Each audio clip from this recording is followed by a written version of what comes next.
तो अभी हम यहाँ पर देखेंगे कि जितने भी रियल नंबर्स हैं उनका डेसिमल एक्सपेंशन किस तरीके से हो सकता है, और हम इस एक्सपेंशन को यूज़ करेंगे रैशनल और इरेशनल को डिस्टिंग्विश करने में।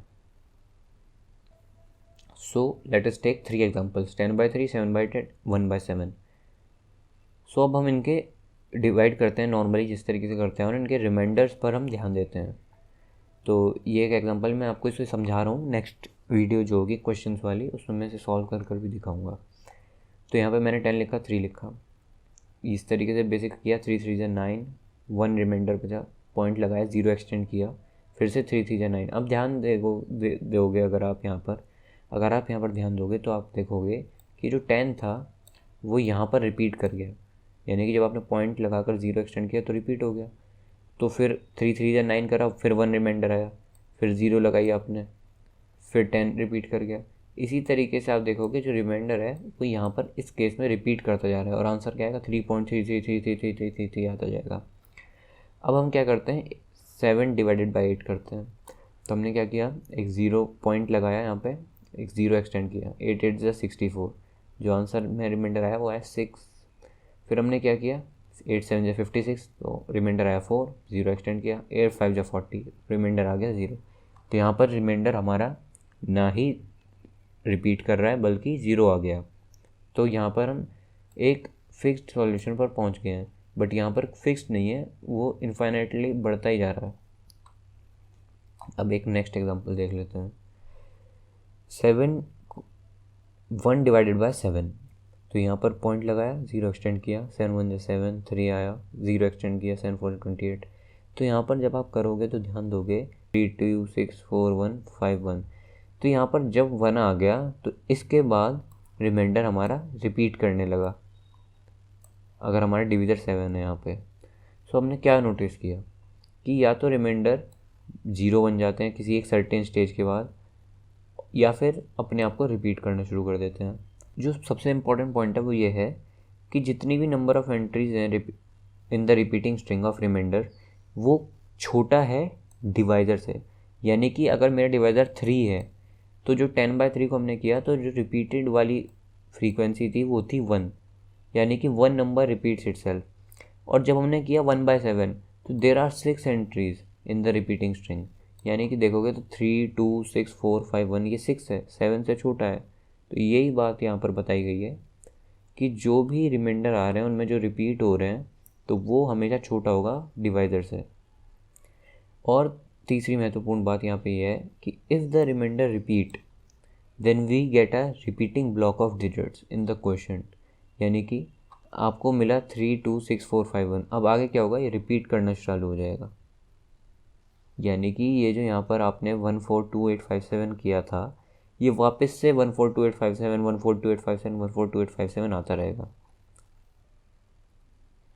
तो यहाँ पे 3 चीज़ें होती हैं जब हम p/q को इस फॉर्म में रिप्रेजेंट करते हैं, या तो रिमाइंडर 0 बन जाता है या फिर वो कभी 0 नहीं बनता, and we get a repeating string of remainders. तो इस केस में हमने देखा 7/8 के, तो रिमाइंडर था वो 0 हो गया। अदर एग्जांपल कहें जहाँ पे रिमाइंडर 0 हो जाता है, 1/2, 1/2 में भी रिमाइंडर 0 हो जाता है, 639/250 में भी रिमाइंडर 0 हो जाता है, यानी कि हमें फिक्स्ड वैल्यू मिल जाती है। लेकिन कुछ केसेस होते हैं जहाँ पर रिमाइंडर कभी 0 नहीं होता, जैसे कि 10/3 है, यानी कि 3.33333 आया तो वो रिपीट ही कर रहा है, 3333 रिपीट ही है। 1/7 है तो 142857, ये अब देखोगे तो यहाँ पर रिपीट कर रहा है 142857, फिर यहाँ पर रिपीट कर रहा है 142857। तो इस तरीके से रिपीट करना शुरू कर देता है। तो देखोगे तो यहाँ पर तो 6 डिजिट के बाद इसने रिपीट करना शुरू किया, और यहाँ पर 1 ही डिजिट के बाद रिपीट कर रहा है, यानी 3 आया, 1 हुआ, फिर से 3 आ गया, फिर 1 हो गया। तो इस तरीके से 6 आए, फिर रिपीट हो गया, फिर 6 आए, फिर रिपीट हो गया, फिर 6 आए, इस तरीके से।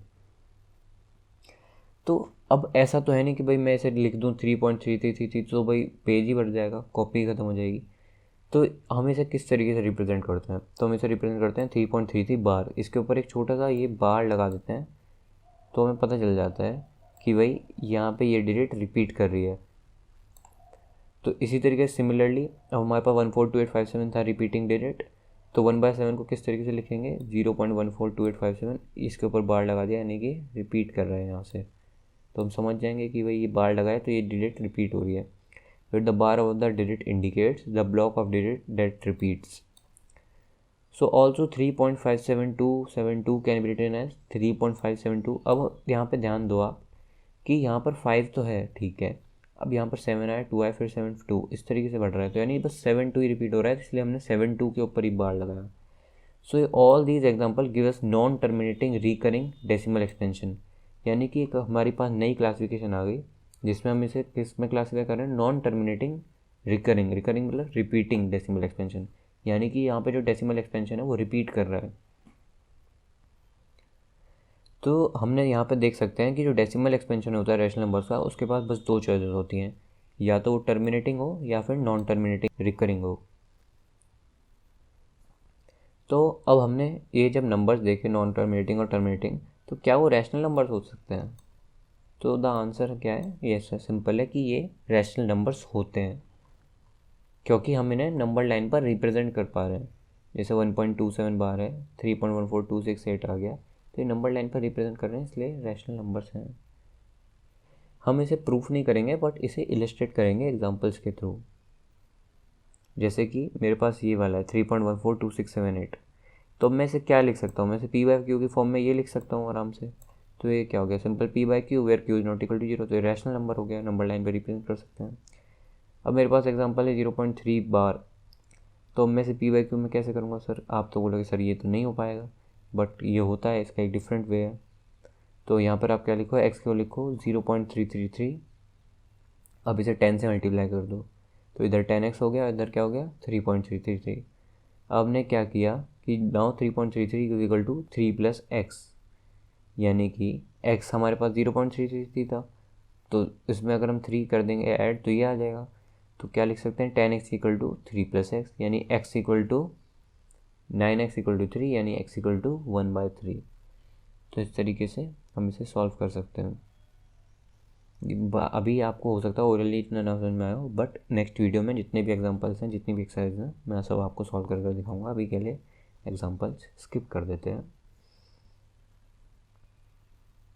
सो every number with a non terminating recurring decimal expansion can be expressed in the form p/q where q is not equal to 0 and p and q are integers.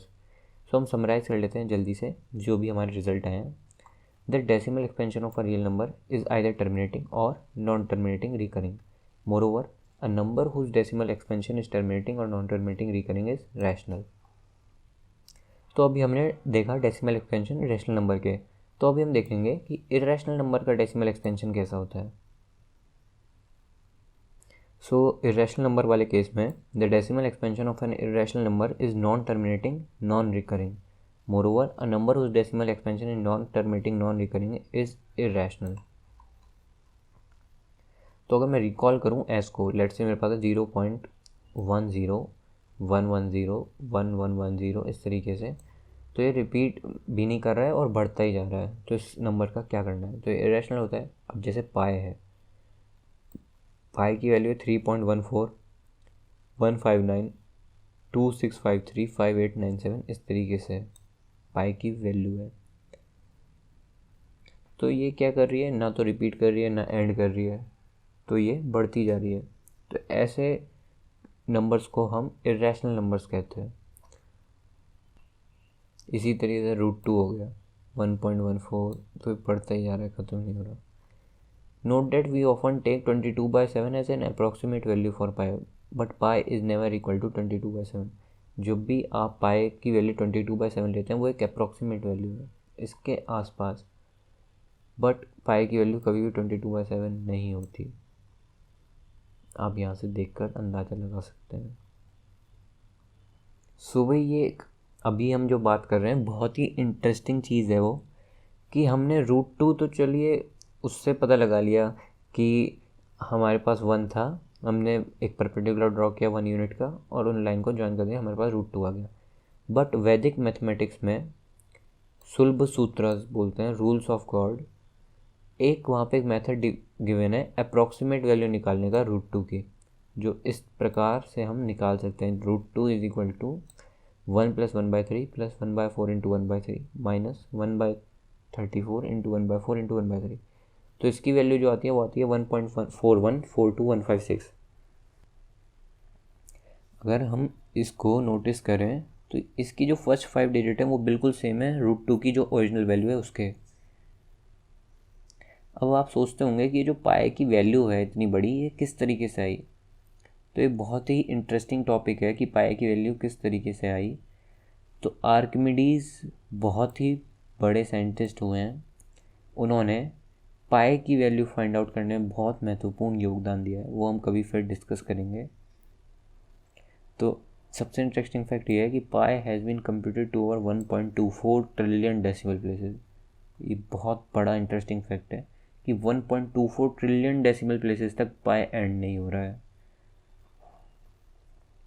और उसके बाद भी नहीं होगा। So find an irrational number between 1/7 and 2/7। तो हमने भाई rational number find out कर लिया। अब देखते हैं इरेशनल नंबर कैसे फाइंड आउट किया जाए इनके बीच में। तो 1/7 को हमने कैलकुलेट करना पड़ेगा, तो इस फॉर्म में हम कैलकुलेट कर लेंगे। इसी तरीके से 2/7 को भी कर लेंगे। तो अगर आप इंटरेस्टिंग फैक्ट देखें तो इसे सिंपल अगर आप 2 से मल्टीप्लाई कर देंगे तो यही वाली डिजिट आ जाएगी। इसी तरीके से अगर 3/7 होता है तो इसे 3 से मल्टीप्लाई कर देते तो वो आ जाता। तो अगर हमें इसके बीच में कोई इरेशनल नंबर देखना है तो सिंपल है कि जैसे 0.14 है तो आप ले लो 0.130130013000। तो कोई सा भी नंबर ले लो वो एक इरेशनल नंबर होगा। तो एक्सरसाइज 1.3 आ गई इसका